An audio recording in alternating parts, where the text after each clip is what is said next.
3 a.m. in the morning. I'm sitting all That's hit to alone. right field. Long run for Pilar. And Pilar all out into foul territory to make the play. 3 a.m. in the morning. Bogarts with a drive out to right field. Judge is back on it, and that one's gone. Against all odds. Here's a high fly ball driven deep to right. Verdugo back to the pen. Leaps up. He caught it. He caught the ball. He took it back. And I will keep on waiting for a better day. Ladies and gentlemen, welcome back to the Pesky Poll Podcast. My name is Robert, and this is episode 54. We've gotten so many episodes into this. It's insane. We're closing in on 1 year. It's awesome. Joining me today is a guy who's been following the show for, months now? It's got to be way longer than a ton of people. One of the ride or dies for this channel, known on Instagram as JD Martin. But Jermaine, introduce yourself to the people. How you doing today? I'm doing great, Robert. I first started watching your guys' podcast. I think you guys were doing follow for follows, and I saw it. I love the creative name Pesky Poll, and so it took me a while before I actually went and started listening to the podcast. But I was like, I follow. I might as well check it out. And so, just listening to you and Ari, it was just I enjoyed it, and so that's why I always loved actively participating. And so, I love all Boston sports. My friend got me into sports. He was from the Boston area. I was originally all LA fan. Everybody act like I betrayed them. I'm like, Boston's just better. So, you ain't wrong. Yeah. Yeah, like you got it. You can admit this. Ari was the funny one, right? Yeah, he really brought the energy. That was his role. He didn't do any prep work, no nothing like that. He just showed up and was funny. That was his whole thing. Yeah. But we have a great episode for you guys. We hope you guys enjoy it. But without further ado, let's just get right into it. For the YouTube people, you get to see me twice a week now, 8 times a month, 8 to 9 times a month, depending on the month. Make sure you hit that like and subscribe button so you can see every time I go live. Spotify and iTunes gang, I have so much to thank for you guys because you guys are hitting me record numbers for this channel, and I can't thank you enough. All right, it's been a record month for me already, and we're only halfway through. So if you are listening on Spotify, please consider listening through the whole thing. And then if you like the content, hit that follow button so you can see every single time that I go live. With that, follow the Instagram at Pesky Poll Podcast. Jermaine, you got anything to say to the people before we get started?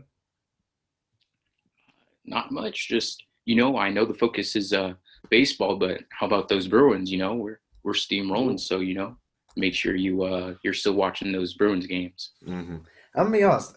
Like, out of the 4 professional sports, hockey is the one I follow the least. I don't know why, but I just never really gotten into hockey. And I myself wasn't big into hockey either. When I really started getting into hockey, happened to be the Stanley Cup run. Of course, I remember 2011, but I wasn't really into hockey. So watching them make that deep run, unfortunately losing to the Blues, Game 7, it really sucked. I hate Jordan Bennington, the burning passion. I'm mad that Torrey Krug went there. Mm-hmm. That felt like real betrayal. But this year, we're really good, going 10-1-2, top of the division. So it's looking good. Kind of the best we have right now. Mm-hmm. They are still rolling, and let's just say, don't forget about them Patriots either. I know it's the off season, but we got a lot of big decisions that that the team needs to figure out. I don't know if you listened to the Fumble Rooski podcast, but I went on their show last week and I said this: Cam Newton is going to be part of the football team next year. That's my bold prediction. So, I guess the way all the free trades are playing out, I wouldn't be too mad with Cam returning, only because of who's left out there. Matthew Stafford, I know it was your dream pick, already sent to LA. I was actually okay with possibly, the Eagles trading Carson Wentz.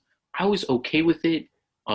Big upside, could crash, but turns out not really involved in that either. So, No. probably not going to get Deshaun Watson. So Yeah. looking at what's left, I wouldn't be too mad if we return Cam Newton, give him more time. He still can throw. People doubt his throwing ability. I think if you give him more time, better weapons, he can work with it. I mean, Brady all those years could work with kind of iffy weapons. Cam, maybe if we give him some upgrades, the offense could be better. Yeah. We'll get more into that at the end of the episode because this is a baseball podcast. But really quick, what was I going to say? First of all, Cam Newton can't be Tom Brady because Tom Brady's the only Tom Brady. Right? Cam Newton, even prime Cam Newton was nowhere close to Tom Brady. Second, Cam Newton only threw 2 passing touchdowns at Gillette in 8 games, which is very sad that Josh Allen had more touchdowns at Gillette in 2 games than Cam Newton did in 8. But I think we need to build through the draft. We need to just get a QB first round. As long as one of those top 4 QBs falls to us, I'm happy. Yeah, that's about where I stand. But let's get into the Red Sox news, the thing that people have been waiting for. The Red Sox finally, we got a good reliever and replaced him with a terrible one. All right, well, other way, you get what I mean. So we got, and I'm always going to butcher his name as long as he's on the team, Hirokazu Sawamura, a reliever out of Japan. Now, I'm going to look up his stats real quick, but when you saw the signing, what did you think? So, first off, anytime I see foreign names coming into the game, I get excited because I always just go back to Shohei. And, there's a lot of big names, but what excited me the most was when the Angels signed Shohei and all the hype around him. So anytime I see any name coming from a foreign country, I know league's going to be a little different where they play, but I'm looking for them to stand out in any way they can. So hearing that, he has a upper 90s fastball, he's got a good breaking ball. That's pretty exciting to add to a bullpen that's pretty lacking. Yeah. You know who they compared him to? That'd be Koji. And we remember how much we love Koji. This dude, really looking at the numbers, he's not terrible. He's a dude that's going to come in and pitch like 1 inning, got very little stamina, but he's got a high fastball that's in 97, 98, from the reports I've seen, a great splitter. And last year, his ERA was about a 3. With Japan, and bring that up to the MLBs, it's going to be about, best guess, be a 4 for his ERA. But the best news about all this is we got rid of Jeffrey Springs. And you remember how bad Jeffrey Springs was, all right? Yeah, that was too many games. And you know what? It will be the one time I'll say I'm lucky that I don't get the out-of-market Boston games because looking at the bullpen was atrocious. You know what? They designated him for an assignment. I hope someone takes him away. I don't want to see him come up this year. Mm-hmm. $10 says the Cubs will take him. All right, that's my guess. Because Cubs already took a flyer on Osich. That worked for about 2 months. And then Cubs are now taking a flyer on Robert Stock. So it wouldn't surprise me if they decide, Jeffrey Springs, what's one more? Right. Yep, they can go right for the trifecta. Just take them away. Don't need them. Don't care. Cubs take all of our trash. Which I kind of get it because, there are some people out there that have like what I would call the Sonny Gray syndrome. Good pitcher, just does not perform well in big markets. Sonny Gray, great with the Athletics, goes to New York, terrible, goes to the Reds, and is great again. Hopefully, and I'm going to say, hopefully Jeffrey Springs finds another team and he turns his career around. Would that make Boston look bad? Only hope the best. Yeah. I got no hate for guys who end up sucking and then getting released, aka Benintendi, which we'll talk about later. But, I'm excited to see because I can't remember this like last week or 2 weeks ago, I had said that there were 12 pitchers and 3 of them I didn't trust with the ball in their hand. It's great to see that we got one of them out of here. So the 2 pitchers I don't trust now are Barnes and Brazier. Yeah. It's still tough. I mean, whenever I look at rosters and I still see they have Matt Barnes listed as the closer, that it definitely puts a feeling in my stomach. There's no way he's going to be the closer. It has to be Ottavino, right? Yeah. There's I can't see a world where after the last 2 years, in 2019, 2020, that Matt Barnes has had, that you still say, you know what? That's my guy. That's my closer. That's a guy I want coming in the ninth inning in close situations to shut the. No, I don't see a world where that's possible. At best, he's a seventh inning guy. Yeah, I don't have a problem with him being on the team, but coming in the ninth, I'm hoping that, they always say we have a good offense. Maybe we won't need to put him out there in situations like that. But at this point, Ottavino's got to be the guy, see how he looks during spring training. Maybe you give Matt Barnes at first because he's been there, but it's got to be Ottavino's job at some point. It has to. And the only reason Ottavino lost his job because they got that really good guy named Chapman. Yeah. And why am I forgetting their other closer? Zach Britton. Zach Britton, yep. I know it Yep, was B. the Orioles. Yep. Zach Britton also great closer. So, that's the only reason he's not lost job, not because he wasn't good, just because there were better options. So I don't know, this bullpen, like if you had to grade this bullpen, like in its improvement from last year, what are you giving it? Oh, improvement grade? Oh, yeah. It kind of did a good job improving the bullpen from last year, what he had to work with last year. It's still, like you said, Ryan Brazier, Matt Barnes still there. When I look at ESPN and they show the depth chart, I'm still seeing Darwinson Hernandez. There's still lengths to go, maybe next year, but it's definitely looking a whole lot better than last year. Anytime I'm glad to see Austin Bryce, Jeffrey Springs gone off of the depth chart, that's a great job. Mm-hmm. And we're going to keep talking about last year's terrible, terrible relief pitching until we get this season, we get that bad taste out of our mouth. And even like, because you and I, even though we're younger, we'll still remember this team for a while.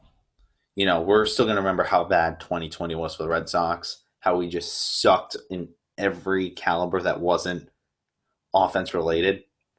Like even the defense of our guys is absolutely atrocious, and that's something I really, really hope we can figure out. I think we're like top 5 in errors, something around that area. But combine bad defense with a horrendous pitching, you're one of the worst teams in the league, no matter how good your offense is. Yep, and that's exactly how it worked out. Because we still had, top 10 offense? Yeah. Somewhere around there? Yeah, it was nuts. But I want to get your opinion, because the people already heard my opinion from last episode. I want to get your opinion on what happened last week, the Benny trade. Now, I wanted to cover it last week when the news originally broke, but of course, I had to hit the record button, or I had to hit the end record button 10 minutes before the news broke. Because, of course, that's how life works. Right? So, you hear that Andrew Benintendi's traded. What are your first thoughts that go through your head? So, I mean, you knew the whole time, same with you wanted him gone. I thought he would go to the Twins. Maybe we get some pitching back. Going to the Royals, that's not too bad for him. But to me, when I look at the trade, a lot of people gaslight Keim just kind of with the how do you trade Mookie last year and then trade Benintendi this year. People are living in the past. Like when I look at his stats, Benny's never hit over 300 in a season. Closest he got was 290 in 2018. 2018 was a magical season, probably not topping that. And, to get how many, 4 or 5 players back for, Andrew Benintendi, who hit like 109 last year, I couldn't be more excited. People talk about, Franchi Cordero. When I look at the, stat comparison last year, Cordero played like 16 games. Benintendi had, about 15. It's the difference between Franchi hitting 211 and, Benny hitting 109. Like, I don't see how people could be mad with this trade. We haven't heard the other 2 players to be named, but, getting a pitching prospect, another outfielder that, definitely was swinging the bat better than Benny was, has power, upside for power, speed, like you said last week. I'm not mad. The only way we lose this trade is if, somehow Benny goes back 2 years and puts up 2018 numbers, which I don't think he will. Mm-hmm. Like you said, selling on upside, if he's good, maybe he hits 200, but, I don't know. I think this was a right move to go ahead and get return back, definitely better return than we definitely had in Benny. 100%. And you saw when I posted this on the Instagram that, and I think you were the one that commented this, that you were just like, it's not a good day to be Amber. Right? Because I called, the second I saw the news broke, the first thing I did was call my little sister. And I'm not joking you, she started crying. She was not happy in the slightest. I felt so bad. But right now I'm kind of mixed on how I want Benny to perform. If like you say, Benny goes back to 2018, not even that, let's say he goes to his prime, which was 2017. His best season statistically was 2017, which is technically his rookie year, right? If he goes back to those numbers, great for him. That's awesome. I'm glad he was able to get this change of scenery and be able to become back to the player that we knew he could be in Boston. But at the same time, I kind of want him to struggle at least this year so we could say, Heim made a good trade. And, I mean, it doesn't even matter. Either way, we just took a player that batted 103, that had 4 hits throughout an entire season, that wasn't an injury-plagued season, right? And we just switched him for 1 major league ready player and 4 prospects. What really, are there a ton of other trades that you could say a GM's been able to swindle that? No, this was the perfect hoodwink. I mean, people get so caught up in the fact that maybe, he's a quote unquote franchise player that, that's Benny. Like, how could you do that? But, we can't have mascots on the team, Yep. We can't have you just looking in the outfield looking good if you're going to be putting up a 103 batting average. Nah, that's Bobby Dahlbeck's job now. Bobby Dahlbeck's the one to look good. Yeah.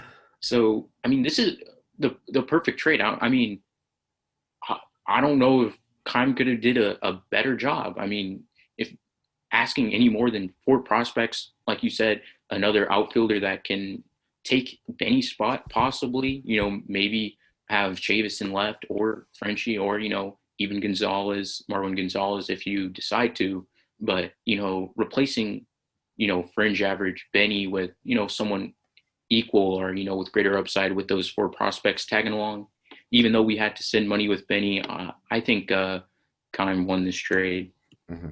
Oh, we're just getting a little bit of breaking news on this. There's some details released. I'm just seeing this article now. It was released 40 minutes ago. All right. So it's looking like the Red Sox, because the Mets were in this trade also. You remember what the Mets got? I think they got a fielder from the Royals. I can't remember. Correct. I can't remember his name to save the life of me, but Khalil Lee. All right. Yeah.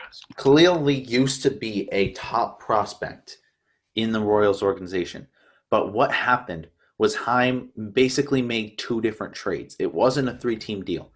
So Heim went to the Royals, made the trade with the Royals for it was Benny for Cordero, Khalil Lee, and it was to acquire Cordero, Khalil Lee, and 2 players to be named later in exchange for Benny and cash. Then the Red Sox went to the Mets and traded Lee for Winkowski and another player to be named later. The thing is, from what I've heard about Khalil Lee, he was a top prospect for a reason. Dude could do like everything. I'm surprised that Heim let a prospect like that, like without even trying his potential, just went in a different direction. Yeah, I mean, there's got to be a reason behind that, whether he just valued Wikowski better as a pitching prospect, maybe just trying to add depth there. But yeah, I mean, even if Khalil has a huge upside, I think riding the team now, I mean, we'll never know until maybe a few years from now with this small part that, just like you said, it got overlooked. Didn't even know it was two multiple trades, looked like a 3-team trade. We won't know till a few years from now if that was an oversight by Kime. But at the time, right now, I think I'm just happy that Benny's gone and we got some replacements, future replacements as well. Mm-hmm. Yeah, you kind of. I mean, I'm the way I'm looking at it now. The trade in itself, like the big picture, was a win. This little part of the trade, I would say, is an L. But I mean, looking at Winkowski, he didn't play in 2020 because obviously we didn't have minors. But in 2019, he went 10-8 with a 2.69 ERA, a 1.2 WHIP, which ain't bad, and 2.5 strikeouts per walk. So not the greatest numbers. Like, it's not like he's one of the best minor league pitchers out there, but not bad. I'm not too upset about it. Yeah, someone, you get people working with them, especially, maybe in a few years, having pitchers for sale, others helping them.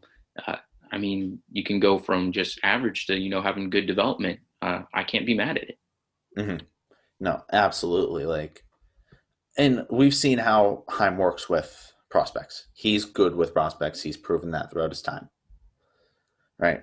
So and people are already like, even after the trade, if you look at the Red Sox comment section for this trade, it's literally just filled with Fire Heim comments. And I'm sitting here like, people really just give this guy some time. He's not Bobby Valentine, goddammit. All right, we can roll with this for a little while. We can survive for a couple years. If it doesn't work out, it doesn't work out. It's not the end of the world. But we're not going to know unless we give him like 3 years minimum. So he's gotten his 1 year of sucking. Now we're going to take our next 2 years, and then hopefully by the end of those 2 years, we'll be a championship contender. Yeah. I mean, I get it. We're Boston fans. We're used to perfection, right? We're used to teams being great. We always have a team like in the talks for contention. Right now, we really have only two, the Bruins and the Celtics, right? Patriots suck, and the Red Sox still suck. We're better than we were last year, but we still suck. We expect perfection, and right now we have a we haven't won a championship in 2 years. Like, to us, that's starving for a championship, Tampa Bay's gotten 3 in the last year. 3 finals appearances in the past year. Yeah, it's got me jealous. Definitely. I miss you, Tom Brady. That was the secret to all Red Sox dynasties, was Tom Brady. So think about it. The Celtics sucked in the early 2000s. Never mind. Ignore that. But he was the secret to why we've been able to win so much. Now that he's gone, the entire luck of Boston is gone. That's how we'll say this. But let's get on. Let's get on to the next thing. So we had a free agent leave that we don't know if he's coming back yet, but it's looking very unlikely. I'm going to take you through with Jackie Bradley Jr. His what some experts are saying his main places to be are going to go. Right? So it's just projected 1 through 6. First, and they're saying is their top option for him is the Astros. Now, for me, as much as I'd hate to see him on the Astros, I honestly think it's the second best fit for him. And I'll say why later, but I can see it. They just lost Springer. Springer went to the Blue Jays, They need a center. They don't really need a offensive-minded center fielder. So, it works with what they need. Yeah, and it's kind of been the word the entire offseason. I'm pretty sure the second place you might say is possibly Toronto. But all year we've been hearing, or possibly the Mets, all year we've been hearing, hey, you know what? After losing Springer, the Astros are going to want him. The Mets are obviously going to want him and be willing to spend for it. And, Toronto's just decided that, just like the Padres, they're going to spend money this offseason, try and contend. So I could see him possibly going to Toronto. But what really surprised me is that some people were thinking that after trading Benintendi, that this is a clear sign that Keim is going to re-sign Bradley. And as much as I'd love to see it, I don't think it's going to happen, because because Benny's gone, you re-sign Bradley to, put Bradley in center. I guess you shift Verdugo back to right, move Renfroe to left. I see that money being spent elsewhere. And like you said, at this point, it would be wasting his prime. He wants to contend. I mean, he's got one ring. Who doesn't want another, especially if you can win another ring, getting paid like you're going to win another ring. I just don't see him coming back. And I could definitely see him possibly, in a Mets or an Astros uniform. Not so much the Blue Jays. I don't see it. So, Ever since I've gotten Springer, I don't see it. Yeah. You know what? That completely left my mind. Like, yeah, that's where Springer went. So definitely not the Blue Jays. Mm-hmm. But yeah, I don't see him coming back. Yeah. What was I gonna say? Yeah, the thing about him is he's 31, right? He's already gotten that great taste of what it's like to win it all. He's gonna want that more, and especially once this is like the back half of his prime, he's really gonna want to get to that next championship. He's gonna want to win 1, 2, 3 more by the time his career is done, right? Which confuses me why the second team they have is the Giants. Which, I mean, you got Yastrzemski and Wright, but the Giants are a rebuilding team. They're nowhere close to competing for a championship, which we'll look at later, but Yeah, that doesn't sound like a real good fit to me, especially, I mean, we'll probably talk about it later, but I was looking at the Fangraphs, percentage. The Giants were definitely not one of those teams that are going to be competing for the postseason this year, next year, probably the year after that. Mm-hmm. I really don't. Yeah, that doesn't make sense to me. Honestly, being on the Mets or the Astros is going to give them that contending chance with money. I'd hope you go to the Mets. I'm not an Astros fan. Lovely ballpark, just can't like them after the whole scandal and everything. So I hope the Mets sign him. I mean, obviously, if there's any way Keim is going to bring him back, the fan in me is going to say yes. But realistically, he's probably going to be a Met, and that's where I see him going. Yeah. As the article goes on to describe, it's more of a signing that would just bring people to the ballpark. Get a little. It wouldn't be a winning move. It would be a let's just get some more fans and seats kind of move. Yeah, as many as we can this year. And it's kind of the same for the third team that's on here, which is Cleveland. Which, same thing. They say Bradley might be out of their price range, but it's more of a just kind of get some more people in seats kind of thing. Yeah, I think Cleveland would be, if that's really the goal, Cleveland would probably have a better chance at getting Bradley, putting people in seats. I don't see that happening. San Francisco, I mean, not saying that, Jackie isn't a big name. He's obviously big to us. But, on a team, on the Giants, where your biggest name right now is, Yastrzemski, which, I loved watching him play. He was really exciting, kind of surprised. But, putting Bradley on that team isn't going to make people, come to the ballpark, especially not here where we're still limited on no fans can go at all at this point. No, we got fans. We got fans coming. Here in California, it's a little. In California. I'm sorry. Yeah, I thought you were talking about Boston.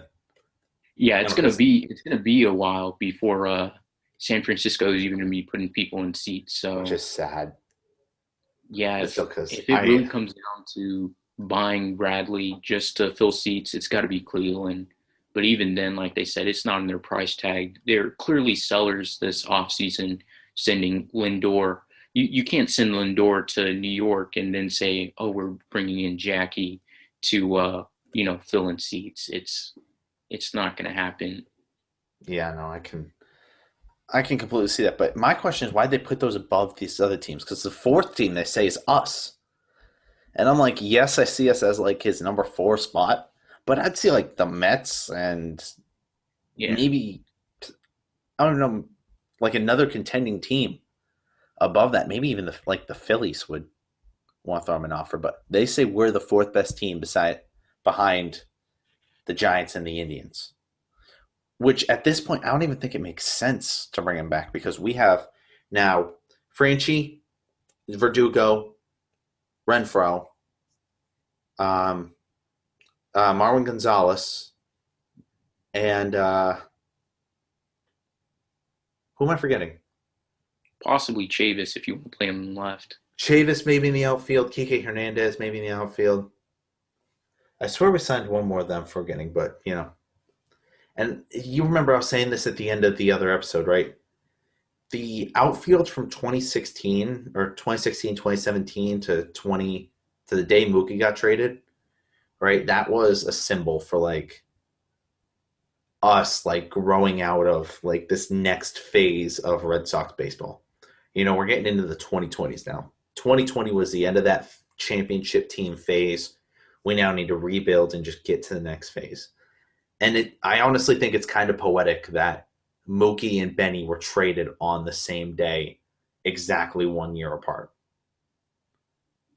Yeah. Yeah, and just like I thought it was funny, like you said, YouTube didn't see you were doing the little outfield dance, wind the cameras, have someone do a little dance. Yeah, I'm definitely gonna miss the Killer Bees, the actual successful Killer Bees. You know, we won a championship.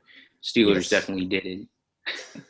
Gotta love it. No, we don't talk about the Steelers. All right, they get talked about enough on TikTok. But yeah, I follow Jackie on Twitter, and he did put a picture, I think, of them all together with kind of the bees emote, and it did make me feel a little sad because it's like, yeah, Benny's gone, Betts last year won a championship, just like you said, being a year to the day, Benny gets traded on the same day, Bradley not coming back. It's going to be really different having not a completely new outfield, but I mean, Verdugo's still fresh to the team. You're going to be putting 2 more people on the field who weren't on the team last year, most likely. So, it's going to be a real adjustment point. But like you said, got to rebuild, reload. Hopefully there will be others come in, bring some people up. They can be the future of our outfield. But yeah, right now it's just, patch it up, try and hopefully be able to contend in the next couple of years. Mm-hmm. Man, I really, really hope so. Like I said, we're Boston fans. We expect perfection. I hate these losing seasons, but some of us like longer time fans and more realistic fans know it's part of the game. Teams dynasties last and then they fall, then they last, then they fall. Unless your name is the Dodgers or the Yankees and you could just spend unlimited money and always just be like either championship team or like second fiddle. They've never. When was the last time the Dodgers had like a losing season? We don't know. That's how baseball is, though. Mm-hmm. If you're not named the Dodgers, Yankees, and that's about it. Those are the 2 biggest markets. If you're not named one of those teams, you're probably going through a stretch of years where you just suck. All right, and we can thank Dave Dombrowski for that, but we don't mention Dave Dombrowski. Phillies will be in that conversation very soon. Yeah. I guarantee you with it. Say that again? Say give them a year or so and they'll be filling it. No, I'd say what I'm saying is this year they're going to be like borderline playoff team. Next year, Dombrowski's going to say, well, I just made the playoffs. I just need 1 or 2 more pieces. Boom, Chris Bryant. Boom, maybe even Mike Trout. Like, I don't even hold that outside of the realm of possibility. Like, get somebody like that. Maybe sign Lindor if he doesn't ink an extension with the Mets. Go after a huge, huge name. And then we're like, oh my God, Phillies are championship contenders. They go either to the finals or win the finals, or the World Series, I'm sorry. They either go or they win it, and then within 2 years after that, in 2023, they suck again. Yeah. That was going to be. That's the Dombrowski method. It's how it is, how it was, how it will always be. Now, speaking of teams like the Dodgers and all that, right, we got some power rankings that officially came out for the first time earlier today. Who do you think is the number one team in the power rankings? Yeah, it's got to be the Dodgers. They didn't get worse. I have the feeling they kind of stayed the same. Over the past few weeks, they sent out some bullpen arms. They traded Dylan Floro. I know Pedro Baez signed with the Astros, but they did bring back Blake Trinian. Re-sign Justin Turner. They're looking, pretty much the same. Maybe one player off, but they're pretty much at that same level. Mm-hmm. And honestly, I don't think that the Padres have gotten enough people to overtake them. It might be close, but I still put Dodgers number one. I'm right there with you. Everything you said, I completely agree. Padres are second, Yankees are third, which I'm a little skeptical on putting the Yankees that high for right now. Give it like 15 games of the regular season, I'll probably change my – actually, no, Yankees are known for starting out slow. Give it like 50 games, and then I'll change that. But, I mean, for being this early, we're just like pitchers and catchers are reporting in 2 days. Like, I'm fine with Yankees being 3. Yeah. When I look at their rotation, the starting rotation is definitely going to be the Yankees' weakest points. I mean, they've added some bullpen arms, but I don't get as scared as the Yankees bullpen as I did a few years ago. I think pitching is going to be their downfall. Not necessarily like they're going to drop out of the playoffs or anything. They're definitely not going to be that top 1 or 2 teams overall in the entire majors. They're still going to be a powerhouse in the AL, but overall, they're not going to be competing with the Padres or the Dodgers. Yeah. And as it stands, they think the Yankees are going to be the best AL team and make it to the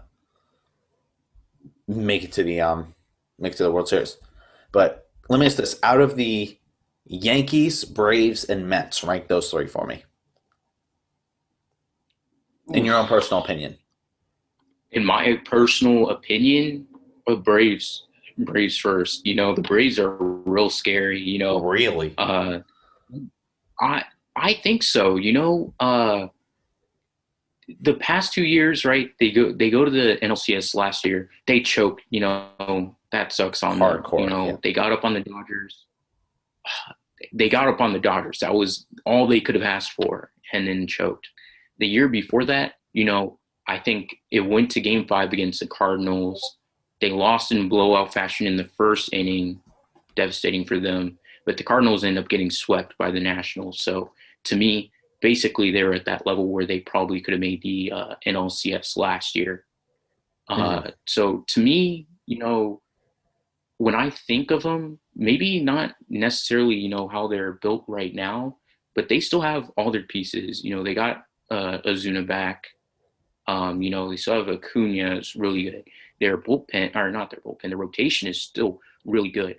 I get scared of the Braves first. I could interchange them with the Yankees, but I honestly, myself, the Yankees have fallen short in the past few years, and they haven't shown that they're any better than they are the previous years. So I'm going to go Braves, then Yankees, and then I forgot what the third team you said, Mets. But obviously Mets rounding out the bottom part. Last year was supposed to be the Mets year, and, adding, Lindor is going to be great. You may win the NL East. You may get a wild card spot. You still aren't, You still don't have them as championship contenders? The bullpen and the rotation is still weaker than the Yankees. I just don't see it. They were supposed to get Trevor Bauer. They were supposed to be big spenders, adding to that. If they would have gotten Trevor Bauer, I might say put them at second, but I'm not really scared of the Mets at this point. Mm-hmm. Yeah, I can see that. So the way they have this is Yankees, Braves, and Mets, which I'm fine with. Personally, I'd have the Mets above the Braves, but that's just we'll see how that goes throughout the season. The thing about this top 10 power rankings is we have 3 AL East teams in the top 10. We got Twins at 6, White Sox at 7, Blue Jays at 8, Astros at 9, and Rays at 10, which I can agree with. Do you think the Blue Jays or the Rays will do better this season? I'm gonna say Blue Jays because coming off last season, I think the Blue Jays have an overall better team. When I look at the Rays, you lose Charlie Morton, you lose Blake Snell, and even though their thing isn't really starting pitching, it's pitch enough innings to where we can throw it to the bullpen, and they didn't lose any bullpen arms. They relied on pitching in their own fashion to win games. They weren't really an offensive team. And when I look at the Blue Jays, how they've gotten better offensively, and they still have a pretty good rotation with Ryu heading that. I like the Blue Jays better than the Rays at this point. Not saying that the Rays wouldn't make the postseason or anything, but I definitely like the Blue Jays a whole lot better than I like the Rays right now. Mm-hmm. In my personal opinion, and I've said this before, and I'm going to stick to it till I'm wrong, Yankees this year are going to get 87 wins.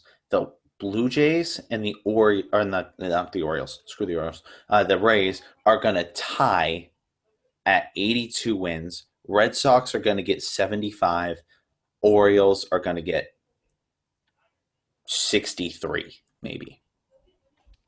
That's about how I see it. I see us as being the 4th place team in the AL East, which I'm fine with for this year. I don't expect a playoff appearance. I don't expect nothing like that. But let me ask you this: where do you think they rank the Red Sox out of 30 teams?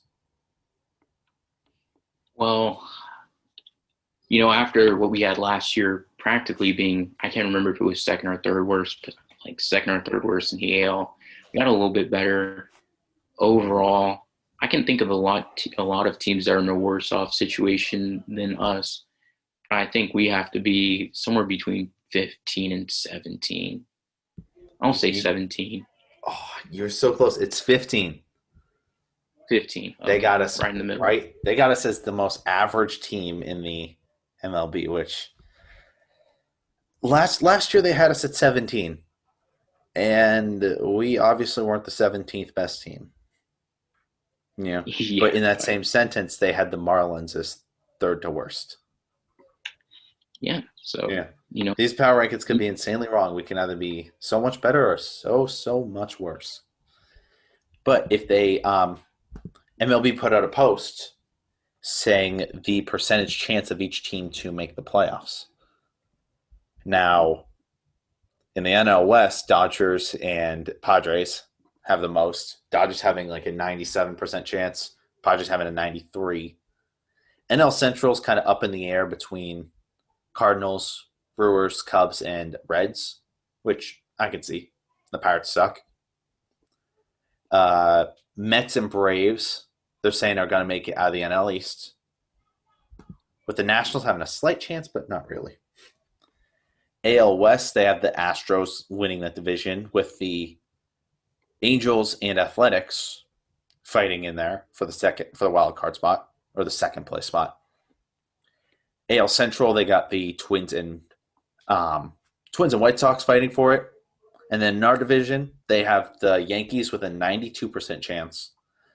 The Blue Jays with a 53% chance. Us with a 47% chance. The Rays with an 18% chance. And then the Orioles at an absolute 0.0% chance. Yeah, so this interested me because I saw this too. And, I figured like you, 4th best team. So seeing us above the Rays, by like 30%, that kind of intrigued me. And then I started to think, I couldn't remember how many postseason slots there are going to be this year. If they went back to 5 with the full season. It's the same. So they kept a lot of rules. We're still having the runner on second and extra innings, which I hate. We still have the 2 teams in the per division plus 2 wildcard teams. So I think that's why we get a better chance. And when I look at that, when I look at between the Rays and the Red Sox, even though the Rays went to the World Series last year, I don't think we're all too different in our team makeup. We're definitely better on the offensive side, but our the Rays make it up in the pitching. If we could edge out the Rays, well, looking at everybody else, basically our competition, because we're not going to win the division. Our competition is the Rays, the Blue Jays, the Indians, the Angels, and when I look at everybody else, I'm from LA, so I know the Angels are going to choke. They break our hearts every year. The Indians are sellers. We're sellers this past offseason. Who knows how they'll compete? So I really see it. We're going to be fighting between the Rays for possibly making that last spot.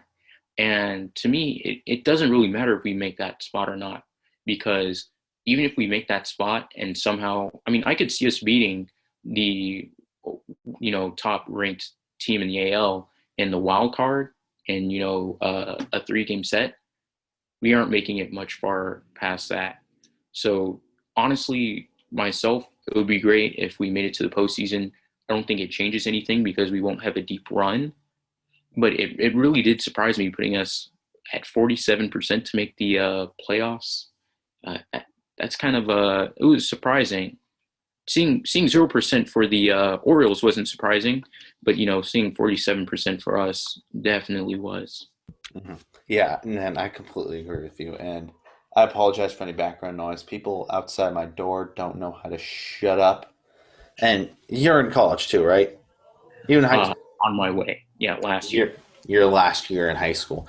Yeah, when you get to a freshman dorm, sometimes, and I live in a freshman dorm because I work here. Some people just don't know when. You see what I mean? Some people just don't know when to shut up. All right, I got to go yell at them later because I have to work tonight. But yeah, I completely agree with you. I think you were right. Our main competition this year, I'm saying, is the Blue Jays, the Rays, the Indians, maybe the White Sox, the Athletics, and the Angels, depending on how the baseball gods see fit. Though that's our main competition. We definitely aren't winning the division, and we're not coming anywhere close. These people need to learn to shut up around other people's storms. But yeah, that's about it for me for there. And I mean, whether we make the playoffs or we don't, I'm happy with this season. I have very low expectations. I have very low, um, what do you want to call it? I have very low standards, especially after being so let down last season and being so heartbroken. This season I'm a lot more enthusiastic for which way we're going to go. Doesn't matter what we do. As long as I see Devers be better, Bogarts be better, Verdugo make that step and maybe be an all-star, Chris Sale get back to healthy, Erod get back to healthy, Vasquez have a good year. See these new guys, Ottavino, Whitlock, Hauk, Pavetta, maybe Mata, see those guys make a jump. I'm more than happy with this season. Doesn't matter the outcome for me. Yeah, it's just the first step to getting better next year. And so, like I said, whether we do get that playoff spot, whether we just fall short, it doesn't matter to me. I'm going to be happy as long as we're making progress. Basically, just getting a year to see where everybody's at.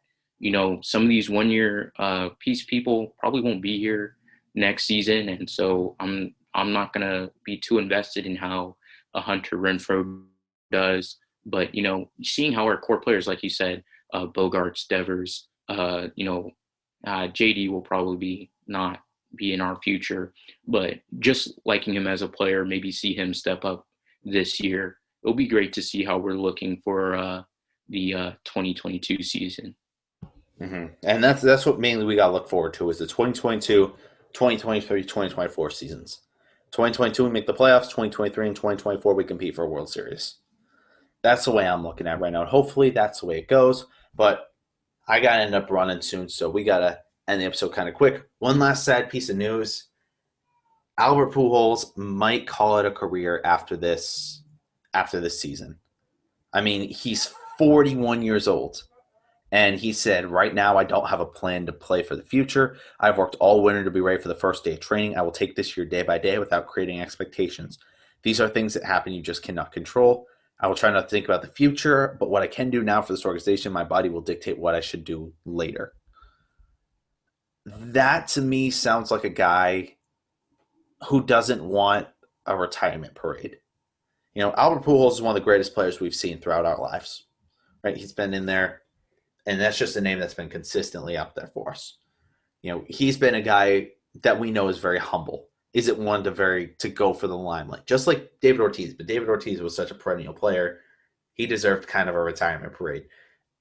My guess is this is Albert Pujols last year, and he's just going to ride off into the sunset. He's not going to get that last moment where he's going to tip the hat to the fans. He doesn't want it. He just wants to stay out of the limelight. Yeah, and what really stands out to me is that point where he says, you know, he'll let his body dictate the year. To me, that sounds like he probably won't even play the whole season, especially when I think of, you know, he's not DHing as much with Ohtani coming back and Blair Walsh playing a lot more at first. He's getting games in there, but I mean, definitely fielding isn't there, running around the base paths, and you know, he's definitely not even average speed out there. And so, you know, I mean, if he were to play, you know, every third game, I'd be happy to see him go. You know, I'll definitely be watching every game he plays. I'll be watching it because can't take this last season for him for granted. Whether he does decide to play next year or not, I'll definitely be watching with great interest. You know, hoping for long balls because he's definitely not busting it around the track with any singles or doubles. So, you know, I wish him well. He's had a great career. And, you know, even if he doesn't want the limelight, you know, I hope it's a special year for him. Man, I really hope so too. Like I said, they have his team like barely on the brink of the playoffs. So it don't look like they're going to make any sort of. You never know, obviously, but I just don't see him having his Peyton Manning Sheriff's Last Ride moment. You know, this team's not making it that far, which is sad to say. But, of course, very few players' careers have ended with a championship.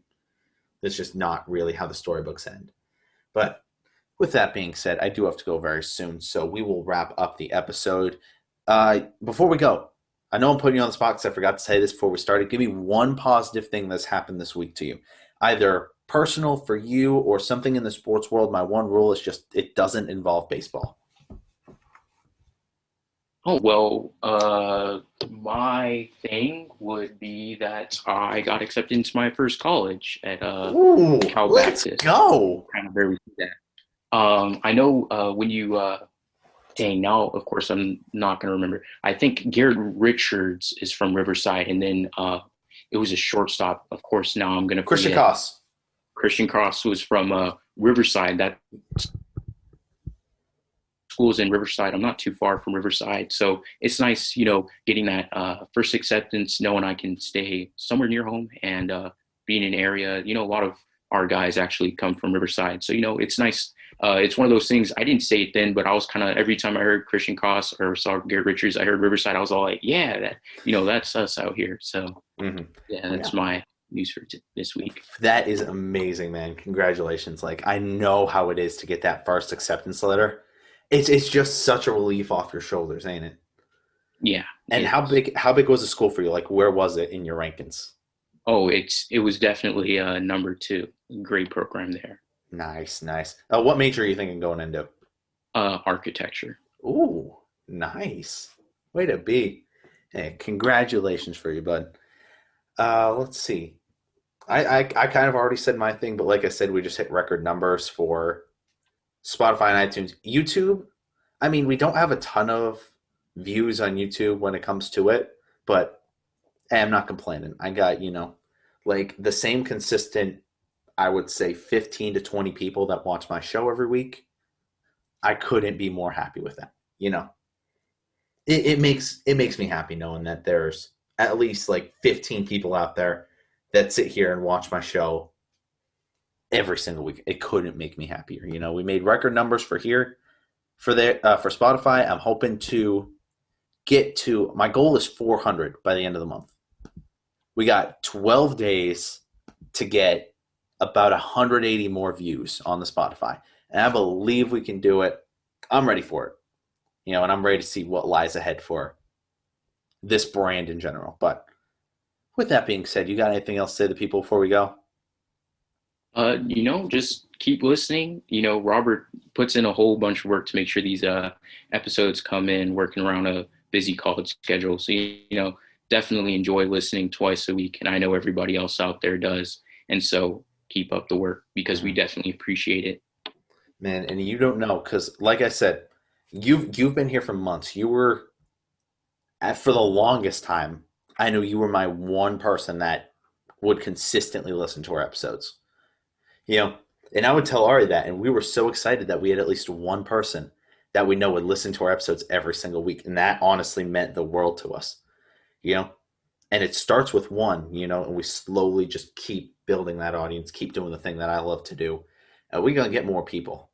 Like, I've had people tell me on the Instagram and stuff, like, you guys deserve more followers. You guys deserve more subscribers on YouTube. And I'm like, at this point right now, I don't really care about that, I care about those 15 to 20 people that consistently watch my episodes and that love the content I put out, That's what I do it for right now. And the better I get at that, the more followers come. Yeah, that's about how I go with it. But huge thank you to you for coming on the show. I really do appreciate it. We'll have you back on sometime in the future, probably closer to when the regular season starts. And trust me, you will get to know what this busy college schedule is like. Oh, yeah. Like, for me as a dancer, it's weird because most people have about 5 to 6 college classes to do, right? I have 10. I have double the schedule as a normal college student, so it's twice as tough for me. But you'll understand how busy the schedule is and how rigorous you're going to have to go. But thank you for coming on. With that being said, to the people, thank you guys so much for watching. I really do appreciate you guys every single week, twice a week. God bless you guys. Roll that outro music. I will see you guys in the next one.